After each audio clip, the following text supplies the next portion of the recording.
सत श्री अकाल दोस्तों, तुहाडा फिर तो एक बार स्वागत है तुहाडे अपने YouTube चैनल 24/7 एजुकेशन हब ते।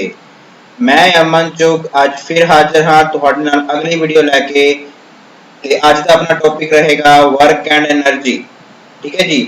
ते एक रिक्वेस्ट है सारे स्टूडेंट्स नूं, जे तुहानूं वीडियो वधिया लगे तो प्लीज़ इहनूं लाइक करना ना भुलना ते तुसीं प्लीज़ जो लैक्चर शुरू हो जाता है नाल दी नाल ऑनलाइन आ जाए जी।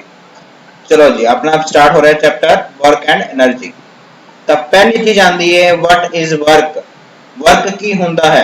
Work is defined as the product of force and displacement.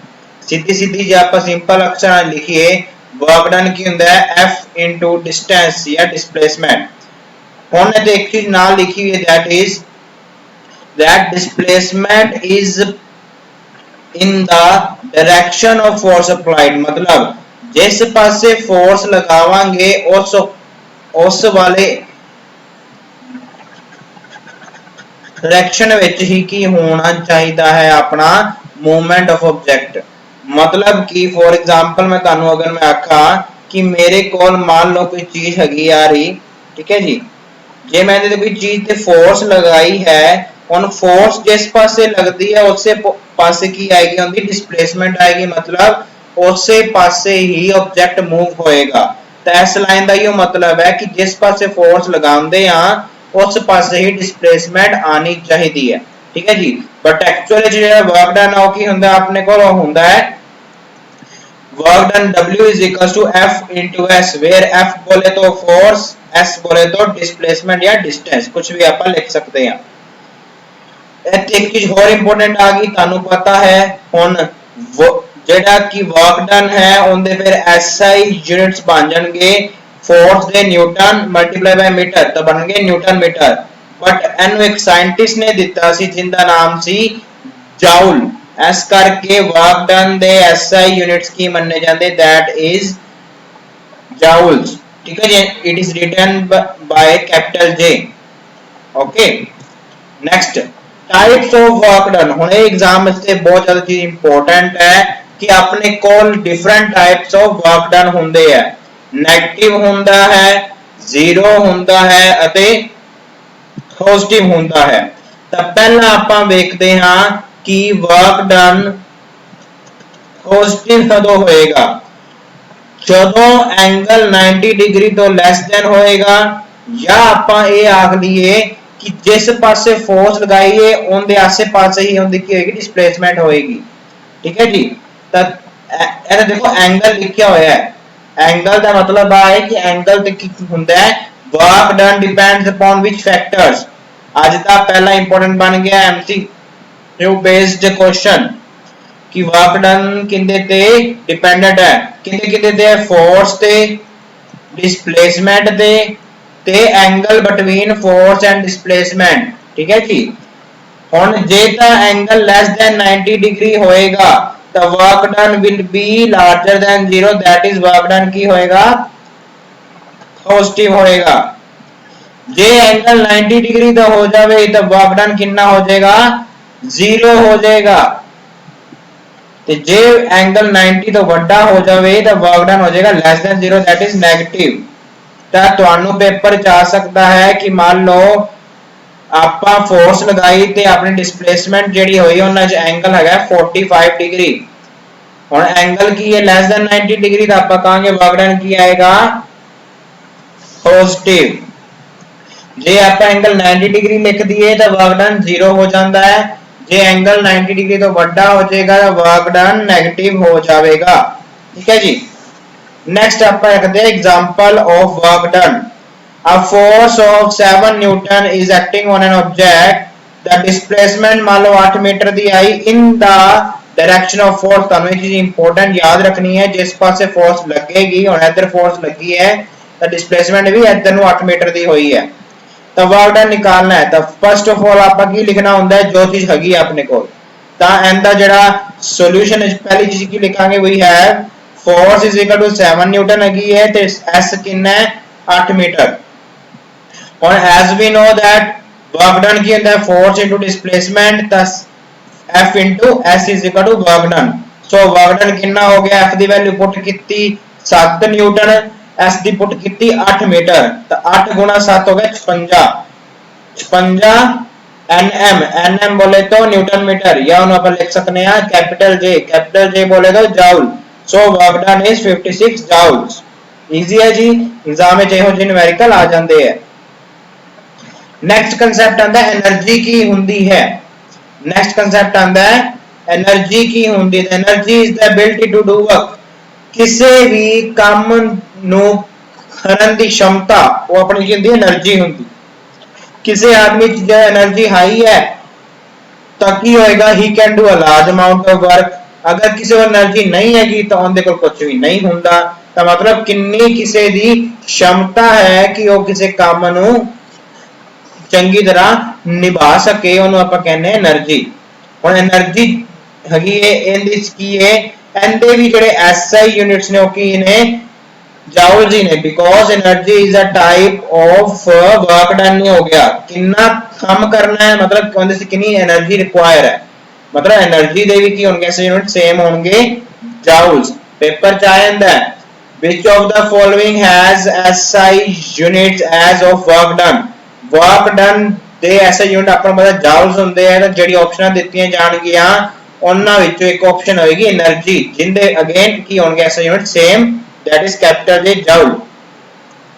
और नेक्स्ट चीज आंदी है अपने कोल एनर्जी तो उंज ता अपने कोल एनिया सारी होंदी है, बट जेड़ा अपने से इंपॉर्टेंट ने इत्थे हो गया ने दो टाइप दी एनर्जियां। एक हैगी है काइनेटिक एनर्जी, एक होंदी है पोटेंशियल एनर्जी। तो आओ दोस्तों पहले आप देखते हैं what is kinetic energy. So the energy possessed by the body due to its motion. ਜਦੋਂ भी कोई ऑब्जेक्ट मोशन विच आ जाता है तो उनके कोल जेडी एनर्जी उस टाइम ते होएगी काइनेटिक एनर्जी। जी हां, सब तो इजी वे याद रखन दा, ਜਦੋਂ कोई ऑब्जेक्ट मोशन विच है मतलब उनके कोल जेडी एनर्जी होएगी काइनेटिक एनर्जी। हुन एंदा एक फार्मूला याद रखना है जो एग्जाम में यूज होएगा, एंड बेस पे न्यूमेरिकल भी आ सकता है ते सीधा सीधा भी तानू पूछ सकदा है what is the value of kinetic energy. तो एंदा आंसर आएगा half mv square, where m मतलब की हुंदा है mass of the object, v हुंदा है वेलोसिटी ऑफ द ऑब्जेक्ट। तो एंदा आंसर है हाफ mv स्क्वायर। हुन अगेन सेम चीज एनर्जी है, एनर्जी अगेन की होंदे ने same SI unit, that is capital J joule. तो आयो स्टूडेंट्स आप एंदा एक न्यूमेरिकल देखते हां। तो एंदा न्यूमेरिकल है a car with the mass of 700 kilogram is moving with the speed of 20 metre per second. एक 700 किलोग्राम दी कोई व्हीकल इज मूविंग और मूव हो रहा है 20 मीटर पर सेकंड दी स्पीड नाल। आपको उनकी काइनेटिक एनर्जी निकालनी है। तो अगेन आपा जदों इहदा सॉल्यूशन निकालना है, पहली चीजें तुहानू जेडी सिखाईयां ये लिखनी है। की चीज हैगी है मास m कितना है 700 किलोग्राम, स्पीड v कितनी है 20 मीटर पर सेकंड, निकालना की है काइनेटिक एनर्जी। तो आपा नु दोस्तों पता है काइनेटिक एनर्जी की होंदी है हाफ mv स्क्वायर। तो हुण इत्थे की करांगे m दी वैल्यू सब्स्टिट्यूट हो जाएगी ते v दी वैल्यू पुट हो जाएगी। तो ये बन गया हाफ इंटू 700 इंटू 20 दा होल स्क्वायर। जदों आप होल स्क्वायर ओपन करांगे तो बनेगा हाफ इंटू 700 गुना 400। हाफ नाल जेड़ा 400 है कटा जाएगा 200 ते 7 गुना 2 आ गया 14, पीछे कितनी बच गया 1 2 3 4 बच गया 0 आप लगा देंगे। तब 140,000 जाउल। हुन 1000 जेडे हुंदे जाउल उन्होंने आप लिख सकने आ kilo joule. 1 kilo joule is equals to 1000 joule. ठीक है जी, अपन ऐसा लिख सकते हैं इस करके जब अपन दी आ चीज़ां हटाते हैं उत्ते की लाता ना लाता किलो जाउल लाता। ठीक है जी। नेक्स्ट इंपॉर्टेंट आती एनर्जी पोटेंशियल एनर्जी। हुन एक एहो जी एनर्जी जो कि किसी ऑब्जेक्ट जो होगी ड्यू टू इट्स पोजीशन और हाइट। जदों आप किसी ऑब्जेक्ट की पोजीशन दे विच अंतर लेके आने आ या वो किसी हाइट ते होवे अर्थ तो उनदे विच केड़ी एनर्जी आ जांदी है अपने आप उन्हें कहंदे ने पोटेंशियल एनर्जी। फॉर एग्जांपल कि एरो अपने आपा की एरो है, ਉਹਦੀ ਜਿਹੜੀ ਰੱਸੀ ਹੁੰਦੀ ਜਦੋਂ ਆਪਾਂ ਨੂੰ ਪਿੱਛੇ ਨੂੰ ਖਿੱਚਾਂਗੇ ਤਾਂ ਕੀ ਹੋ ਗਿਆ, ਉਹਦੇ ओरिजिनल में ਇੱਥੇ ਹੋਣਾ ਸੀ, ਰੱਸੀ ਨੇ ਆਪਾਂ ਪਿੱਛੇ ਖਿੱਚਤਾ, due to change in shape ਇਹਦੇ ਵਿੱਚ ਕੀ ਆ ਗਈ, ਪੋਟੈਂਸ਼ੀਅਲ એનર્ਜੀ ਆ ਗਈ। ਯਾਨੀ ਇੱਕ ਹੋਰ ਐਗਜ਼ਾਮਪਲ ਹੈ, ਮੰਨ ਲਓ ਆ ਅਰਥ ਦੇ ਉੱਤੇ ਆਪਣਾ ਮਕਾਨ ਸੀ ਤੇ ਇੱਥੇ ਕੁਝ ਉੱਪਰ ਆਬਜੈਕਟ ਪਿਆ, ਹੁਣ ਆ ਅਰਥ ਹੈ, ਆ ਹਾਈਟ ਤੇ ਪਿਆ ਕਿਸੇ h ਹਾਈਟ ਤੇ, ਇਸ ਕਰਕੇ ਇਹਦੀ ਜਿਹੜੀ એનર્ਜੀ ਆਏਗੀ ਉਹਨੂੰ ਆਪਾਂ ਕਹਾਂਗੇ mgh ਨੂੰ ਆਪਾਂ ਲਿਖਦੇ ਆ, ਬਟ ਹੁੰਦੀ ਕੀ ਹੈ, ਪੋਟੈਂਸ਼ੀਅਲ એનર્ਜੀ। ਤਾਂ ਇਹਦਾ ਤੁਸੀਂ mgh ਇਹਦਾ ਫਾਰਮੂਲਾ याद करना है, पोटेंशियल एनर्जी का फॉर्मूला mgh, काइनेटिक एनर्जी का formula half mv square. Again because ये भी एक टाइप की एनर्जी रहते हैं, ऐसे उनके सेम जाउल कैपिटल जे। आओ दोस्तों हम एक एग्जांपल देखते हैं। An object of mass 40 kilogram is raised to a height of 5 metre above the ground, what is its potential energy. एक वस्तु दा जिंदा मास 40 किलोग्राम है, ਉਹਨੂੰ ਆਪਾਂ ਇੱਕ ਹਾਈਟ ਤੇ ਰੱਖਦਾ, ਅਰਥ ਤੋਂ ਉਹਦੀ ਹਾਈਟ ਕਿੰਨੀ ਹੈ, 5 ਮੀਟਰ ਦੀ ਹੈ, ਤਾਂ ਆਪਾਂ ਪੋਟੈਂਸ਼ੀਅਲ એનર્ਜੀ ਨਿਕਾਲਣੀ ਹੈ। ਤਾਂ ਦੋਸਤੋ ਫਿਰ ਤੋਂ ਆਪਾਂ ਕੀ ਲਿਖਾਂਗੇ, ਇਹਦੇ ਜੋ ਕੁਝ ਹੈਗਾ ਆਪਣੇ ਕੋਲ, ਮਾਸ 40 ਕਿਲੋਗ੍ਰਾਮ, ਹਾਈਟ 5 ਮੀਟਰ, ਨਿਕਾਲਣਾ ਹੈ ਪੋਟੈਂਸ਼ੀਅਲ એનર્ਜੀ। ਹੁਣ ਦੇਖੋ ਇੱਥੇ ਤੁਹਾਡੇ ਕੋਲ ਐਗਜ਼ਾਮ ਵਿੱਚ ਵੈਸੇ ਲਿਖਿਆ ਹੋਏਗਾ ਕਿ ਆਪਾਂ ਨੂੰ ਪਤਾ ਹੈ mgh ਹੁੰਦਾ ਹੈ ਵੇਅਰ, m बोले तो मास, g बोले तो एक्सेलरेशन ड्यू टू ग्रेविटी जो कि अपना पिछला टॉपिक सी, h बोले तो हाइट। ਹੁਣ ਇਸ ਨਾਲ ਲਿਖ ਦਿੱਤਾ ਉਹਨੇ g ਦੀ ਵੈਲਿਊ ਕਿੰਨੀ ਲੈਣੀ ਹੈ, 10 ਮੀਟਰ ਪਰ ਸੈਕਿੰਡ ਸਕੁਆयर, ਨਾ ਕਿ 9.8 ਨਹੀਂ ਲੈਣੀ, ਠੀਕ ਹੈ ਜੀ। ਜੇ ਐਗਜ਼ਾਮ ਵਿੱਚ ਲਿਖਿਆ ਹੋਵੇ ਫਿਰ ਆਪਾਂ ਲਾਵਾਂਗੇ, ਨਹੀਂ ਤਾਂ ਆਪਾਂ ਅਦਰਵਾਈਜ਼ 9.8 ਹੀ ਲਵਾਂਗੇ। ਤਾਂ ਹੁਣ ਤੇ m ਦੀ ਵੈਲਿਊ 40 ਪੁੱਟ ਕਰਤੀ, g ਦੀ ਵੈਲਿਊ 10, ਹਾਈਟ ਦੀ 5, ਤਾਂ ਬਣ ਗਿਆ 400 गुना 5 दैट इज 2000। ਤਾਂ ਪੋਟੈਂਸ਼ੀਅਲ એનર્ਜੀ ਕਿੰਨੀ ਆ ਗਈ, 2000 ਜਾਊਲ। ਠੀਕ ਹੈ ਜੀ, ਈਜ਼ੀ ਹੈ, ਤੁਸੀਂ ਇਹਨੂੰ ਸਕਰੀਨਸ਼ਾਟ ਲੈ ਕੇ ਰੱਖ ਸਕਦੇ ਹੋ। नेक्स्ट अपने का टॉपिक आता है law of conservation of energy.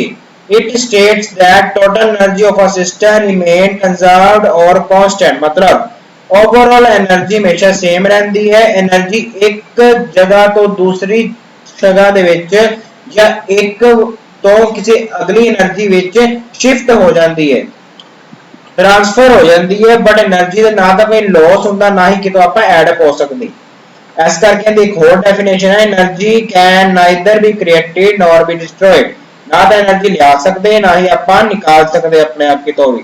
ठीक है जी, ये एक वस्तु तो जी एक और वस्तु आ जाएगी, वो किसी होर अपने जिवें हुंदी है अपने को आंदी है सी energy, wind energy etcetera, solar energy, तक किसी भी इलैक्ट्रिकल एनर्जी, तो ये सारी एनर्जी की ने एक एनर्जी तो दूसरे विच आ सकदियां ने, बट ये इन्हां दा अंत नहीं हो सकता।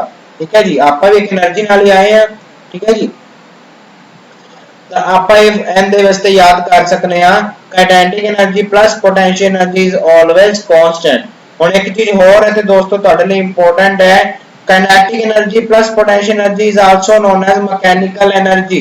जी हां, जदों काइनेटिक ते पोटेंशियल ऐड हो जांदा उन्होंने आपां कहने इकट्ठे नु मैकेनिकल एनर्जी, ME, ये तुझे याद रखना है।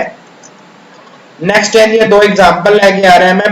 फर्स्ट एग्जांपल दे विच देखो की है, कोई ऑब्जेक्ट किसी हाइट ते पिया सी, मान लो h हाइट सी इंदी अगे, हुण ऑब्जेक्ट हाइट ते पिया है तो इंदे कोल की होएगी, सिर्फ ते सी बिकॉज़ ये रुकिया होया है, स्टार्टिंग ते इंदे ऊपर पिया सी, रुकिया होया सी, या अपने हत्थे भी रुकिया होया है, तो इंदी इंदे कोल होएगी mgh। mgh बोले तो पोटेंशियल एनर्जिकली, बिकॉज़ एनर्जी हाइट की वजह से देखो आएगी, उन्हें कहेंगे पोटेंशियल एनर्जी। ऐसे हाईएस्ट कितनी है पोटेंशियल एनर्जी है, बिकॉज़ ये ऑब्जेक्ट रुकिया होया ते ऐसे जेडी ऊपरली पोजीशन ते इनिशियल ते काइनेटिक एनर्जी कितनी हो जाएगी, 0, because object is at rest. So जेड़ा अपना v हुंदा वो भी 0 ते v 0 ता हाफ mv स्क्वायर भी कितना बन जाएगा, 0 बन जाएगा।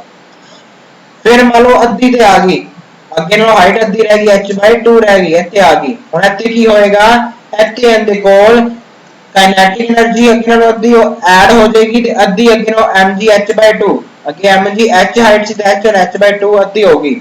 मतलब जेडी ऊपर सिर्फ इनका पोटेंशियल एनर्जी सी ते ए ऑब्जेक्ट जब नीचे आन लगा तो उनके कोल की हो गया, mgh अद्धी किंदे जा गई, वो अद्धी एनर्जी किंदे चेंज होगी, काइनेटिक एनर्जी।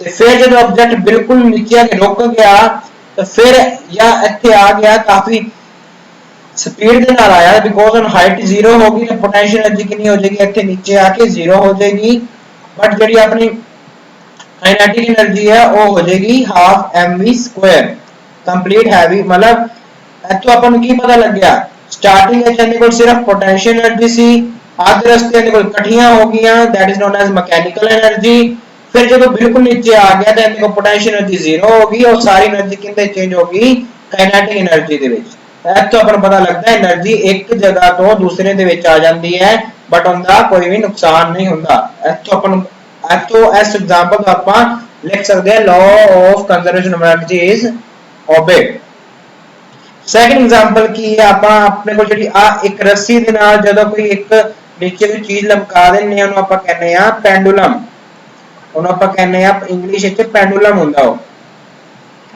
ਹੁਣ ਇਹਦੇ ਐਗਜ਼ਾਮ ਵਿੱਚ ਆ ਜਾਂਦਾ ਹੈ देखो आ होंदी है मीन पोजीशन मतलब ओरिजिनल पोजीशन ठीक है जी ਜਿਹੜੀ ਆ ਜਿੱਥੋਂ ਹੱਦ ਤੱਕ ਉਹ ਰੋਟੇਟ ਹੋ ਸਕਦਾ ਆਸੇ ਪਾਸੇ ਉਹਨੂੰ ਕਹਿੰਦੇ ਆ ਅੰਤਿਮ ਜਾਂ ਉਹਨੂੰ ਕਹਿੰਦੇ ਐਕਸਟ੍ਰੀਮ ਪੋਜੀਸ਼ਨ ਅਖੀਰਲੀ ਠੀਕ ਹੈ ਜੀ ਹੁਣ ਤੁਹਾਡੇ ਕੋਲ ਐਗਜ਼ਾਮ ਵਿੱਚ ਆਏਗਾ at mean position of pendulum energy ਇਹਦੇ ਕੋਲ ਜਿਹੜੀ ਹੁੰਦੀ ਉਹ ਕਿਹੜੀ ਹੁੰਦੀ ਹੈ ਆਪਣੇ ਕੋਲ ਇਹਦੇ ਕੋਲ ਹੁੰਦੀ ਹੈ ਇਹਦੇ ਕੋਲ ਹੁੰਦੀ ਸਿਰਫ ਤੇ ਸਿਰਫ ਕਾਈਨੈਟਿਕ એનર્ਜੀ आज तो हाइट तक पहुंचदा ਤਾਂ ਇਹਦੇ ਕੋਲ ਆਣੀ ਹੁੰਦੀ ਸਿਰਫ ਪੋਟੈਂਸ਼ੀਅਲ ਜੀ ਬਿਕੋਜ਼ ਇੱਥੇ ਆ ਕੇ ਰੁਕਦਾ ਤਾਂ ਕਿੰਨੀ ਜਿਹੜੀ ਕਾਈਨੈਟਿਕ એનર્ਜੀ 0 ਹੋ ਗਈ because there is change in position ਤਾਂ ਇਹਦੇ ਕੋਲ ਕੀ ਆ ਜਾਏਗੀ ਪੋਟੈਂਸ਼ੀਅਲ એનર્ਜੀ ਤੇ ਆਧ ਰਸਤੇ ਜਾਂਦੇ ਕੋਲ ਇਕੱਠੀ ਹੁੰਦੀ ਹੈ ਇੱਥੇ ਵੀ ਇਕੱਠੀ ਇੱਥੇ ਵੀ ਗੇਨ ਕੀ ਹੋਏਗੀ ਐਟ ਦਾ ਐਂਡਸ ਇਹਦੇ ਕੋਲ ਪੋਟੈਂਸ਼ੀਅਲ એનર્ਜੀ ਹੈ at it's original mean position ਇਹਦੇ ਕੋਲ ਕਿਹੜੀ ਹੁੰਦੀ ਹੈ ਕਾਈਨੈਟਿਕ એનર્ਜੀ ਹੁੰਦੀ ਹੈ ਠੀਕ ਹੈ ਜੀ here this one is maximum ਤੇ ਐਂਡ ਨੁਕਰਾਂ ਤੇ ਕੀ ਹੁੰਦੀ ਹੈ ਪੋਟੈਂਸ਼ੀਅਲ એનર્ਜੀ ਮੈਕਸਿਮਮ ਹੁੰਦੀ ਹੈ ਤੇ ਕਾਈਨੈਟਿਕ એનર્ਜੀ ਫਿਰ ਕੀ ਹੋ ਜਾਏਗੀ ਮਿਨੀਮਮ ਹੋ ਜਾਏਗੀ ਐਟ ਦਾ ਐਂਡਸ नेक्स्ट अपने को आंदा है P बोले तो पावर ਉਹ ਕਹਿੰਦਾ ਹੈ ਰੇਟ ਆਫ ਡੂਇੰਗ ਵਰਕ ਕਿੰਨਾ ਕੋਈ ਬੰਦਾ ਕੰਮ ਕਰ ਸਕਦਾ ਹੈ ਉਹਨੂੰ ਉਹਦਾ ਇੱਕ ਤਾਂ ਐਬਿਲਿਟੀ ਹੋਗੀ ਉਹਨੂੰ ਕਹਿੰਦੇ એનર્ਜੀ ਤੇ ਉਸ ਕੰਮ ਨੂੰ ਹੋਣ ਦੇ ਲਈ ਕਿੰਨਾ ਸਮਾਂ ਲਾਇਆ ਉਸ ਤੋਂ ਆਪਾਂ ਉਸ ਆਦਮੀ ਦੀ ਕੀ ਨਿਕਾਲ ਸਕਦੇ P बोले तो पावर ਉਹ ਕੀ ਹੁੰਦੀ ਵਰਕ ਡਨ ਪਰ ਯੂਨਿਟ ਟਾਈਮ ਹੁਣ ਤੁਹਾਨੂੰ ਪਤਾ ਹੈ ਵਰਕ ਦੇ ਐਸਆਈ ਯੂਨਿਟ ਜਾਊਲ अपॉन एंड कितने में सेकंड टेन दे ऐसे यूनिट बन गए जाउल पर सेकंड जिंदा एक नदा नाम है वॉट जिंदे एक और एसआई यूनिट्स ने जिन्हें ਆਪਾਂ ਕਹਿੰਦੇ ਆ वॉट आज जो एक एग्जांपल ਆਪਾਂ ਦੇਖਦੇ ਆ a lamp consume 1000 joule energy of electrical energy in 10 seconds ਇਹ ਆਪਣੇ ਕੋਲ ਆ ਗਿਆ वर्क डन ਇਹ ਆਪਣੇ ਕੋਲ ਆ ਗਿਆ t निकालना की p तो सिंपल जी चीज है अपने को जो चीज है पहले लिख दो वर्क डन 1000 joule t बोले तो टाइम 10 सेकंड निकालना की है p बोले तो पावर ओ की होगी work done per unit time 1000 upon 10 एक नाल एक 0 ਕੱਟੀ ਗਈ ਤਾਂ ਕੀ ਬਚ ਗਿਆ ਪਿੱਛੇ 100 ਬਚ ਗਿਆ ਆਪਣੇ ਕੋਲ ਉਹਨਾਂ ਨੂੰ ਆਪਾਂ ਐਦਾਂ ਵੀ ਲਿਖ ਸਕਦੇ ਆ ਜਾਂ ਆਪਾਂ ਨੂੰ ਐਸੇ ਯੂਨਿਟ ਵਿੱਚ ਐਦਾਂ ਵੀ ਲਿਖ ਸਕਦੇ ਕੈਪੀਟਲ W ਉਹਨੂੰ ਆਪਾਂ ਕਹਿੰਦੇ ਆ ਵਾਟ बिकॉज एक साइंटिस्ट आए थे जिन्होंने आपके नाम पे दी एंड ऐसे यूनिट देते सी वॉट एग्जाम में जा सकते हैं जी ठीक है जी तो स्टूडेंट्स ए सी अपना आज छोटा सा लेक्चर इंपॉर्टेंट लेक्चर जिन्हों आप कहने आ वर्क एंड एनर्जी ते एक चीज और ਤੁਹਾਨੂੰ ਦੋਸਤੋ ਇੱਥੇ ਸਿਖਾਉਣ ਲੱਗਿਆ ਉਹ ਇੱਕ ਮਿਕਸ ਹੋ ਗਈ ਹੈ ਉਹ ਇੰਪੋਰਟੈਂਟ ਵੀ ਹੈ ਉਹ ਹੈ ਆਪਣੇ ਕੋਲ ਕਿ work done is equals to change in kinetic energy ਦੇ ਇਕੁਅਲ ਹੁੰਦਾ ਹੈ ਐਗਜ਼ਾਮ ਵਿੱਚ ਬਾਈ ਚਾਂਸ ਆ ਜਾਵੇ ਤਾਂ ਮਤਲਬ ਕੀ ਹੁੰਦਾ ਹੈ ਹਾਫ m v² - u² ਪਹਿਲੇ ਕੁਝ ਵੈਲੋਸਿਟੀ और कुछ ਵੈਲੋਸਿਟੀ ਕਿੰਨਾ ਅੰਤਰ ਆਇਆ ਇਹ ਕਿੰਦੇ ਇਕੁਅਲ ਹੁੰਦਾ ਹੈ ਵਰਕ ਡਨ ਦੇ ਇਕੁਅਲ ਹੁੰਦਾ ਹੈ work done is equal to rate of change in kinetic energy that is half m v² - u² ਇਹ ਇੰਪੋਰਟੈਂਟ ਹੈ ਇਹ अपने एक एग्जाम में आया से इस करके मैं इथे लिख दिता है सो आज का लेक्चर आप इन्ना ही रख रहे हैं दोस्तों मिलते हैं अगले लेक्चर दे विच एंड ऐसे चैप्टर दे आप लेके आवांगे best MC based question answers ता जे तुहानू वीडियो ਵਧੀਆ ਲੱਗੀ ਹੋਵੇ ਤਾਂ ਪਲੀਜ਼ ਇਹਨੂੰ ਲਾਈਕ ਕਰਨਾ, ਸ਼ੇਅਰ ਕਰਨਾ। Thank you so much, C you, Tata.